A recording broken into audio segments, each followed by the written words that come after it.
ఆస్తుల కేసులో సాక్షిగా ఉన్న మాజీ ప్రభుత్వ ప్రధాన కార్యదర్శి రమాకాంత్ రెడ్డి జగన్ కు చెందిన న్యూస్ ఛానల్లో ఇచ్చిన ఇంటర్వ్యూ వివాదాస్పదమైంది. ఆయన చేత జగన్ ఉద్దేశపూర్వకంగా విచారణ తీరును తప్పుపట్టేలా మాట్లాడించారని అభియోగం మోపింది సిబిఐ. ఇది ఇతర సాక్షులపై ప్రభావం చూపుతుందని సిబిఐ లాయర్ వాదించారు. సిబిఐ లాయర్ వాదనలపై జగన్ తరపు అడ్వకేట్ కూడా గట్టిగానే కౌంటర్ ఇచ్చారు. ఛానల్ ఎడిటోరియల్ బోర్డు తీసుకునే నిర్ణయాలపై జగన్ కు సంబంధం లేదన్నారు. అసలు జగన్ రమాకాంత్ రెడ్డితో మాట్లాడలేదని చెప్పారు. దురుద్దేశపూర్వకంగా దాఖలు చేసిన పిటిషన్ను కొట్టివేయాలంటూ కోర్టును అభ్యర్థించారు ఆయన. ఇరు పక్షాల వాదనలో ఉన్న న్యాయస్థానం సిబిఐ పిటిషన్ను కొట్టివేసింది.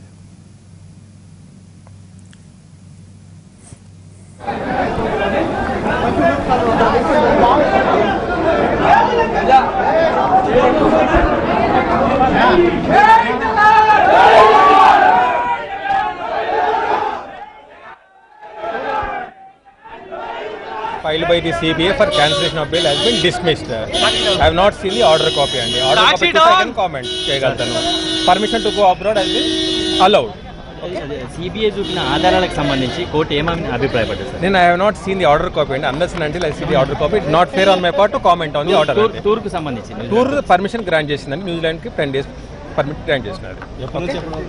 15 days అండి, 10 to 15 days అండి. విదేశీ పర్యటనకు అనుమతించాలంటూ అంతకు ముందే జగన్ వేసుకున్న పిటిషన్పై కూడా విచారణ జరిపిన న్యాయస్థానం కొన్ని షరతులతో అనుమతించింది. మే 15 నుంచి జూలై 1 మధ్యలో 15 రోజుల పాటు న్యూజిలాండ్ టూర్కు వెళ్లవచ్చని అనుమతించింది. అయితే కుటుంబంతో కలిసి వెళ్లాలని సిబిఐ కోర్టు కండిషన్ పెట్టింది.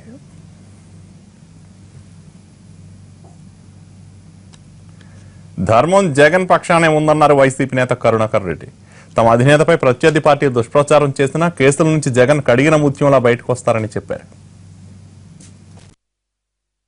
జగన్మోహన్ రెడ్డి గారికి ఏ రకమైనటువంటి అంశాలలోనూ ఈ కేసుకు సంబంధించిన విషయాలలో సంబంధమే లేదని తెలుగుదేశం పార్టీ, సోనియా గాంధీ ఇద్దరూ కలిసి చేసినటువంటి కుట్ర కారణంగానే, వాళ్ళు ప్రేరేపించినటువంటి కారణంగానే, వాళ్ళ ప్రలోభాల కారణంగానే, వాళ్ళ ఒత్తిడి కారణంగానే ఒక్కరోజు కూడా అధికారాన్ని చూడనటువంటి జగన్మోహన్ రెడ్డి గారి మీద తప్పుడు కేసులు బనాయించి జైలుకు పంపించినారు అన్నటువంటి విషయం చాలా సుస్పష్టము అని మేము ఆ రోజు నుంచి ఈ రోజు వరకు చెబుతున్నాం.